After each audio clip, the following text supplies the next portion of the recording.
जी काही आतापर्यंतची निरीक्षण आहेत, अतिमहत्त्वाच्या व्यक्तींच्या हवाई प्रवासाकरता भाडेतत्वावर हवाई वाहनांचा म्हणजे हेलिकॉप्टर आणि विमान पुरवठा करण्यासाठी शासनाने साई एव्हिएशन व aero aircraft sales and chartered private limited या दोन एजन्सीज नियुक्त केल्या आहेत.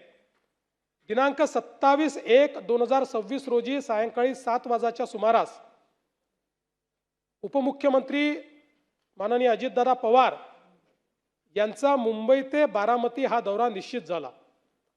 या दौऱ्याची माहिती अजितदादा पवार यांचे खासगी सचिवांकडनं aero aircraft sales and chartered private limited या कंपनीच्या प्रतिनिधींना देण्यात आली.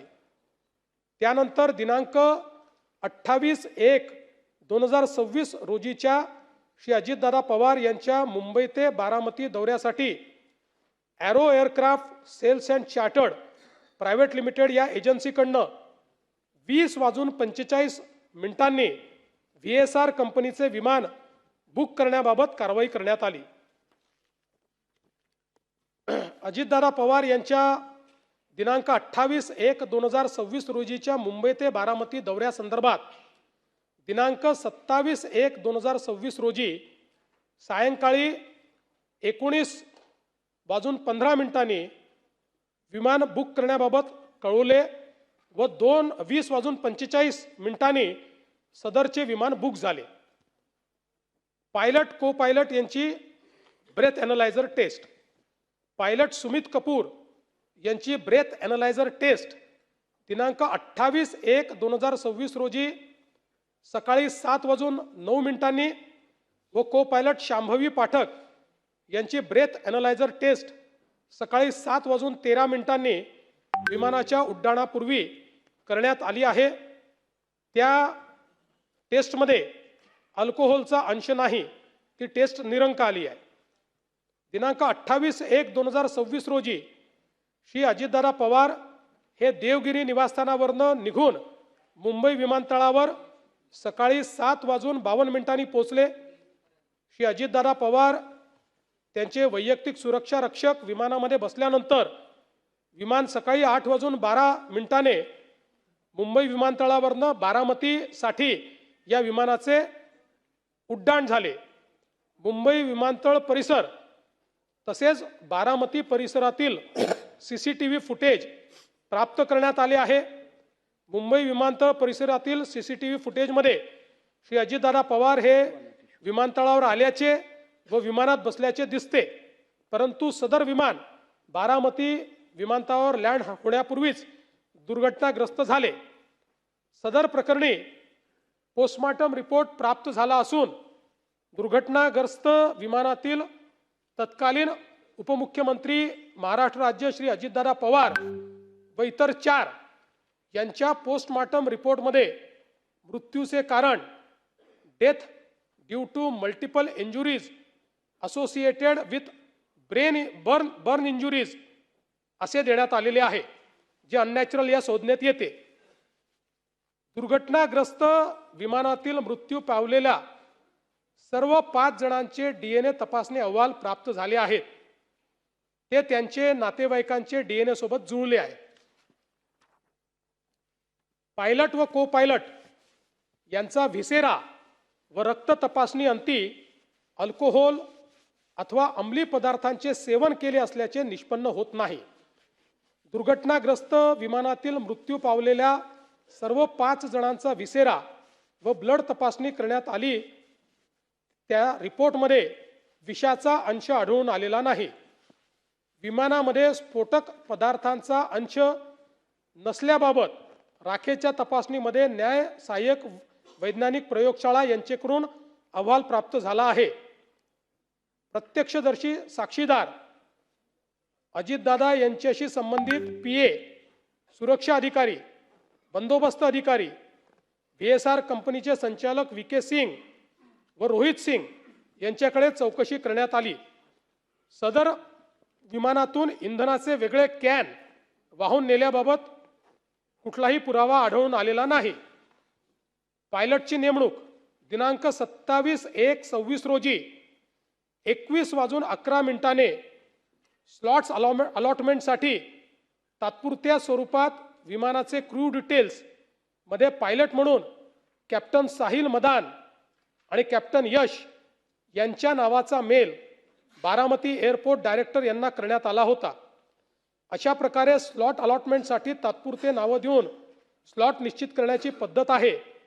त्यानंतर पायलट व को पायलटची नेमणूक करण्यात येते असे VSR कंपनीकडनं सांगण्यात आले. VSR कंपनीचे ऑपरेशन्स टीमने शेड्यूल रोस्टरमध्ये या दौऱ्यासाठी कॅप्टन राहुल ओबेरॉय व दिलीप सिंग यांना पायलट म्हणून 22:42 नेमले. परंतु पायलट राहुल ओबेरॉय यांनी त्यांचे पोट खराब असल्याने त्यांना सकाळचे फ्लाईटऐवजी संध्याकाळचे लातूर जाणाऱ्या फ्लाईटवर ड्युटी देण्यात यावी असे सांगितल्याने लगेच त्यांच्याऐवजी कंपनीच्या ऑपरेशन्स टीमने कॅप्टन सुमित कपूर व को पायलट शांभवी पाठक यांना या विमानासाठी नेमले. त्यानंतर VSR कंपनीच्या ऑपरेशन्स टीमने या दौऱ्यासाठी कॅप्टन सुमित कपूर व को पायलट शांभवी पाठक यांना पायलट नेमल्याचे नवीन शेड्यूल रोस्टर हे रात्री 23:54 संबंधित व्हॉट्सॲप ग्रुपवर पाठवले. त्यामुळे ऐनवेळी कोणत्याही पायलटची नेमणूक करण्यात आलेली नव्हती, तर पुरेशा आधी व आदल्या रात्री दिनांक 27/1/2026 रोजी 23:54 पायलट सुमित कपूर व को पायलट शांभवी पाठक यांना नेमण्यात आले होते. त्यांनी विमान उड्डाणापूर्वी पुरेसा आराम केला होता. सुमित कपूर यांना 36 तास व शांभवी पाठक यांना 9 दिवस आराम मिळालेला होता. दुर्घटनाग्रस्त लिअरजेट 45 VT SSK विमानासंबंधी माहिती. विमानाचे मेकिंग वर्ष 2010, सर्टिफिकेट ऑफ एअरवर्दीनेस 16/9/2021, VSR कंपनीच्या नावाने रजिस्ट्रेशन 27/12/2022, रजिस्ट्रेशनची वैधता 15/8/2027, एअरवर्दीनेस रिव्ह्यू सर्टिफिकेट दिनांक 10/9/2025 रोजी DGCAने सदर विमानाचे निरीक्षण करून सदर सर्टिफिकेट दिले असून ते 1 वर्षासाठी लागू असते. विमानाची अलीकडच्या काळातली तपासणी. VSR कंपनीच्या इंजिनियर्सनी विमान उड्डाणाचे एकूण 4,776 तास झाले असताना दिनांक 23/3/2025 रोजी विमानाची शेवटची तपासणी करण्यात आलेली आहे. VSR कंपनीचे कामकाज. VSR व्हेंचर्स प्रायव्हेट लिमिटेड कंपनीची नोंदणी 2011 मध्ये करण्यात आली आहे. सध्या या कंपनीचे संचालक VK सिंग व त्यांचा मुलगा रोहित सिंग हे आहेत. VSR कंपनीचे काम VK सिंग हे पाहतात. कंपनीकडे एकूण 16 विमानं, 20 पायलट आणि 36 को पायलट आहे अशी माहिती प्राप्त करण्यात आलेली आहे. तांत्रिक बाबी संबंधीची माहिती. AAIB चा प्राथमिक अहवाल प्राप्त आहे. तथापि अंतिम अहवाल आल्यानंतर पोलीस तपासामध्ये तो समाविष्ट करण्यात येईल व तपासात त्याचा विचार करण्यात येईल. VT SSK विमानाचे वार्षिक इन्शुरन्स 27/8/2025 रोजी काढण्यात आले असून त्याचा प्रीमियम वार्षिक 25,56,384 इतका आहे. विमानाची लायबिलिटी ही 50 कोटी आहे. आतील व्यक्तींची लायबिलिटी प्रति व्यक्ती 1 कोटी इतकी आहे. पायलट सुमित कपूर यांचे ब्रेथ ॲनालायझर टेस्ट पॉझिटिव्ह आल्याने 2010 मध्ये व 2017 मध्ये त्यांचे लायसन्स सस्पेंड करण्यात आले होते. त्यानंतर 1 महिना लिअरजेट विमान चालवण्याचे अमेरिकेत ट्रेनिंग करून आल्यानंतर त्यांना को पायलट आणि त्यानंतर SLF या प्रकारचे 100 तासाचे ट्रेनिंग केल्यानंतर सन 2021 मध्ये पायलटचं लायसन्स पूर्ववत मिळालं होतं. त्यानंतर नियमित स्वरूपात पायलट म्हणून ते विमान चालवत होते. CIDच्या मार्फत या घटनेचा पुढचा तपास चालू आहे. उपरोक्त अपघाताची सखोल चौकशी करण्यासाठी विविध लोकप्रतिनिधीमार्फत शासनाला विनंती करण्यात आली. विशेषतः स्वतः उपमुख्यमंत्री सुनेत्राताईंनी देखील विनंती केली की CBIच्या माध्यमातून याची चौकशी केली जावी। त्या संदर्भात महाराष्ट्र शासनाने 20/2/2026च्या पत्रान्वये केंद्रीय गृह मंत्रालय नवी दिल्ली यांना या संदर्भातली विनंती केली आहे। तसंच 6/3/2026 रोजी राज्यातील लोकप्रतिनिधी जनतेच्या भावना लक्षात घेऊन केंद्रीय गृहमंत्री यांच्याकडे देखील सदर प्रकरणाची सर्वसमावेशक, पारदर्शी व कालमर्यादा ठरवलेली चौकशी करण्याची विनंती केलेली आहे। मी स्वतः त्या संदर्भात त्यांच्याशी बोललो आणि CBI चौकशीच्या संदर्भात ते आत्ता जो काही अहवाल आहे त्या अहवालाची वाट पाहत आहेत। तो अहवाल आल्यानंतर त्या संदर्भातली पुढची कारवाई ते करणार आहेत।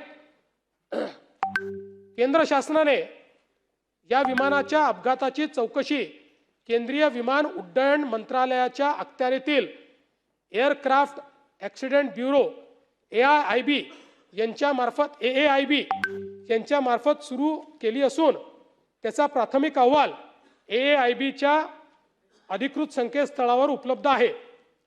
सदर अहवालाच्या आधारे पुढील बाबी निदर्शनास येतात। अपघाताची माहिती मिळताच एअरक्राफ्ट ॲक्सिडेंट इन्व्हेस्टिगेशन ब्युरोचे महासंचालक व इतर 3 अधिकारी यांनी घटनास्थळी त्याच दिवशी 28/1/2026 रोजी तातडीने भेट देऊन पाहणी केली। Directorate general of civil aviation DGCA च्या 3 अधिकाऱ्यांचे स्वतंत्र पथकही घटनास्थळी त्याच दिवशी तपासासाठी दाखल झाले। सदर अपघाताच्या तपासकामी आंतरराष्ट्रीय तांत्रिक सहाय्य देखील घेण्यात आले आहे। त्यानुसार international civil aviation organization ICAO नियमानुसार national transportation safety board NTSB USA याला या प्रकरणाची सूचना देण्यात आलेली आहे व त्यांची मदत घेण्यात येत आहे। बंबार्डियर हनीवेल या विमानाशी निगडीत तांत्रिक कंपन्या आणि फेडरल एव्हिएशन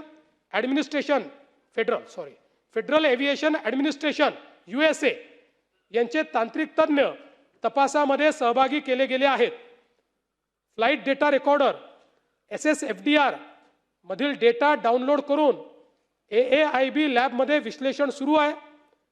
विमानातील कॉकपिट व्हॉइस रेकॉर्डर यामधील डेटा मिळवण्यासाठी NTSBची मदत घेतली जात आहे। सदर अपघाताच्या तपासासाठी aircraft maintenance engineer AME, air traffic controller, aviation medicine specialist या क्षेत्रातील तज्ज्ञांची मदत घेतली जात आहे। एकूणच तपासामध्ये तांत्रिक डेटा विश्लेषण, घटनास्थळ तपासणी, आंतरराष्ट्रीय तज्ज्ञांची मदत, फ्लाइट रेकॉर्डर विश्लेषण आणि हवामान विमानतळ परिस्थितीचा अभ्यास या सर्व बाबींवर विशेष भर देण्यात आला आहे। सदर अपघाताच्या दरम्यान AAIBच्या अहवालानुसार खालील बाबी निदर्शनास आल्या आहेत। बारामती विमानतळावर अधिकृत MET मेट्रोलॉजिकल सुविधा उपलब्ध नाही। VFR उड्डाणासाठी आवश्यक विजिबिलिटी किमान 5000 मीटरपेक्षा जास्त अपेक्षित आहे, तथापि घटनेच्या वेळी विजिबिलिटी 3000 मीटर इतकी होती। विमानतळावर विंडसॉक शिवाय कोणतेही नॅव्हिगेशन उपलब्ध नव्हते, त्यामुळे सदर लँडिंग हे पूर्णपणे व्हिज्युअल रेफरन्सवर अवलंबून होते।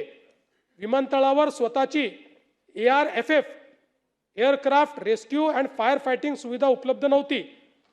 सन 2016 नंतर रनवेचे डांबरीकरण झाले नव्हते, तसेच रनवेवर खडी व चिन्हे फिकी झालेली आढळली। बारामती विमानतळ हे अनकंट्रोल्ड एअरफील्ड असणारे आहे। सारांश, सदर प्रकरणाची CID मार्फत चौकशी सुरू असून AAIBचा अंतिम अहवाल प्राप्त झाल्यानंतरच तपासाच्या अंतिम निष्कर्षापर्यंत पोहोचता येईल। सदर प्रकरण CBI कडे मी आधीच सांगितलं की त्याचा पाठपुरावा सुरू आहे। आता या संदर्भात ही जी काही वस्तुस्थिती आहे, या व्यतिरिक्त काही गोष्टी या ठिकाणी समोर आल्या। खरं म्हणजे रोहित पवारजींनी अतिशय भावनिक पद्धतीने हा मुद्दा मांडला आणि निश्चितपणे चेतन तुपेंनी देखील अतिशय चांगल्या पद्धतीने तो मुद्दा मांडला, अनेकांनी मांडला। निश्चितपणे महाराष्ट्राची आणि देशाची आणि अजितदादांवर प्रेम करणाऱ्या प्रत्येक व्यक्तीची ही अपेक्षा आहे की याची नीट चौकशी झाली पाहिजे, यातलं सगळं सत्य हे बाहेर आलं पाहिजे आणि याबद्दल कोणाच्याही मनामध्ये शंका नाही. मी या निमित्ताने केवळ एवढंच सांगू इच्छितो की रोहित पवार प्रयत्न करतायत, चांगलं आहे, आमचं सगळ्यांचं त्यांच्या प्रयत्नाला समर्थन आहे. मात्र ही भावना होता कामा नये की इतरांना त्याबद्दल काही घेणं देणं नाही आहे, ही भावना अयोग्य आहे. या सभागृहात बसलेल्या बहुतांश लोकांना, अजितदादांच्या कमी अधिक प्रमाणात सर्वांना अजितदादांच्या संदर्भात तीच संवेदना आहे. प्रत्येकाचं हे मत आहे की याची निष्पक्ष चौकशी झाली पाहिजे. या चौकशीच्या आड कोणीही येता कामा नये. आणि विशेषतः मागच्या काळामध्ये अनेक वेळा राष्ट्रवादी काँग्रेसचे सगळे आमदार 3 वेळा तरी किमान मला येऊन भेटले. चौकशीचं काय चाललेलं आहे, चौकशी सीबीआयची कधी सुरू होणार आहे.